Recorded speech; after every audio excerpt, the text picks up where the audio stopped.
We're going to start off with a little experiment because many people ask me about the wicker white and the titanium white options, and there's really not a lot, guys. Most of the time, I guess wicker white is more commonly found. Depends on if you get a big 8 ounce. I think it's only available in titanium. Like, it really just depends on your preference. There's not a lot of difference in the white. One might have just a little bit more blue in it to make it cooler. The titanium's supposed to be a little bit brighter, right? But both are very good white. But then we have black, and then we have licorice, and we have pure black. So that again is very interchangeable as well. A lot of times people will just pick up licorice and they'll be happy for that. That's totally black enough to be black. But the only way you really see the difference is when you start adding white. These little things build up. I heard on the group a long time ago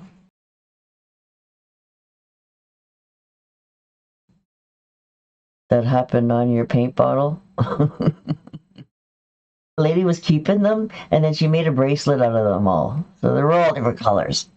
So there's some inspiration for you if you want to do something fun with these little bits of hard paint that sometimes happen. All right, so I'm just going to put a very little bit out for now just to do our experiment. So that's the pure black.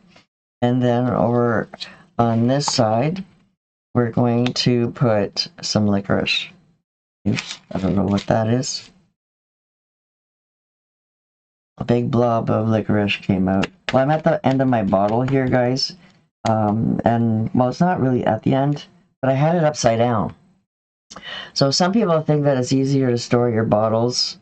There's another tip for you here. Well, it happened to me. Some people like to store their bottles upside down. Really, it's not a good idea because they'll spit out and burp at you and make a mess, just like this. All right, so the only time I put my bottles upside down is when I'm like, really banging on the table to try to get that paint to come down, and it's like practically empty. All right, so this one here, I swear it's maybe like a third empty, and it still has just way too much paint to be sitting upside down. All right, so it's just in my bucket got flipped around. All right, so we're just going to pick up the wicker white. Now, again, you want to do this experiment with 2 whites, then you go right ahead. All right, so have a damp rag ready so that you can wipe your palette knife off or rinse your brush off. Palette knives are nice to play with. Get a package of them from Donna or dollar stores or wherever for very cheap. And they actually sometimes work better than the metal ones because I've had metal ones snap on me. I'm pushing so hard and the metal just snaps, or it falls out and breaks here, or it snaps and breaks right on the little piece. So you got to be a little more gentler with the metal ones. These plastic ones you can really beat up. Like, I've never had one break on me yet. So, okay, a little bit of licorice. I'm going to pull down so that maybe we can get it to look a little bit translucent. I don't feel like sticking my fingers in black today.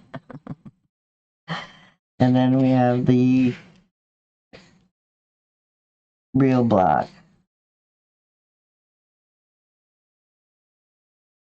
So hopefully you guys can see. Let's see if I can scrape this a little bit more. That there's really not a lot of difference in them. Okay. So where you see it is, I'm going to try to be consistent here with the amount of white. Actually, it doesn't really matter because as you put more and more white, it definitely is going to start to show you the light gray. Might be easier to see. Is it cooler? Is it warmer? Is it the same? So it's fun to do little experiments like this. Okay, so I'm mixing it really well. Gotta scrape my little pile here over here.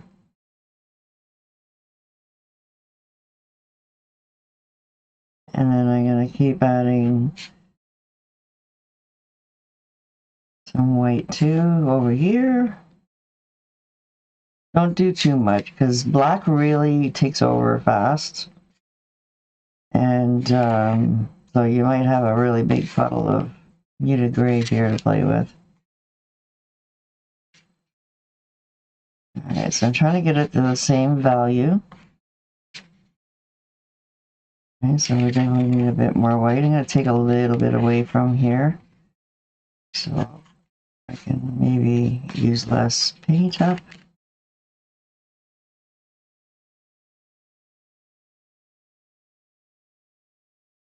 Alright, so it's just a little bit of an experiment, guys. We need just a little bit more white.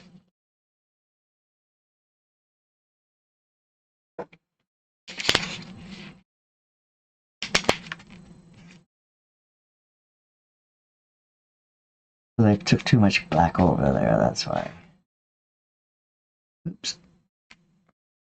It's really actually hard to use a palette knife sometimes on these plates because of the edge here. Okay, so let's see what kind of color we got here. Okay, so it's a little bit lighter.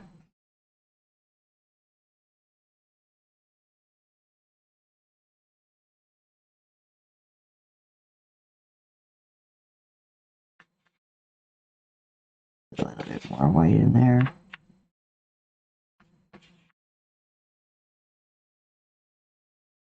So that's how you can tell the color. Sometimes too, any color, if it is warmer or cooler, is by when you add white to it. Okay, and my views over here. So that's the same kind of color of value.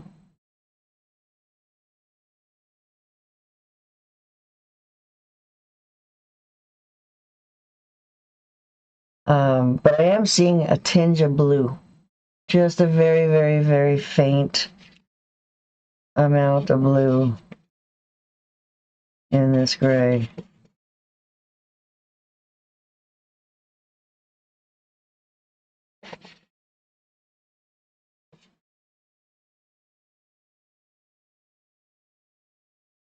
Yeah. And compare it a little bit darker.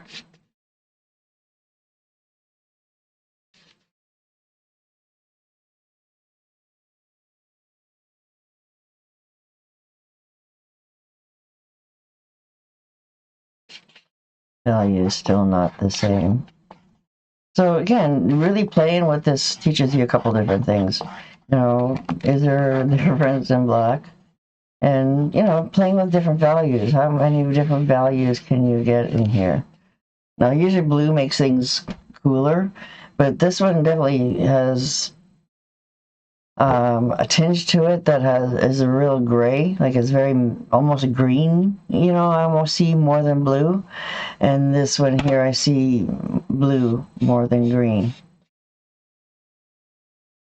So usually black is a cool color to begin with, but it's not, it's to the naked eye, nobody's gonna know. On this level of black, it ain't gonna make no difference in color theory to take advantage of one more than the other. It's whatever you can get. And I just thought I would play with you a little bit again to experiment. Right? So maybe something that's been on your mind to do for a long time, and I just came along and went, hey, she just answered a question me, and I've been meaning to do that. But yeah, definitely, if you're going to do it, make sure that you're trying to get the same value. Right? It's hard to measure micro dots on things, but again, training your eye to match these two together, you know, to get them at the same level, you know, it's just a fun exercise to teach you about color.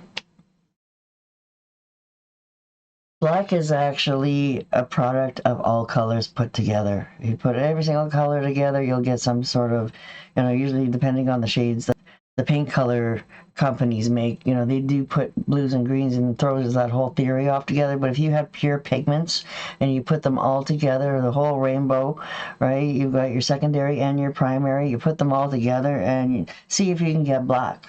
Because black is all of them, where white is the absence of all color. Jump on the advanced theory class that I made at the end of the program. Definitely it's a lot of interesting stuff in there, and also you might like the videos that I played with to mix more colors with.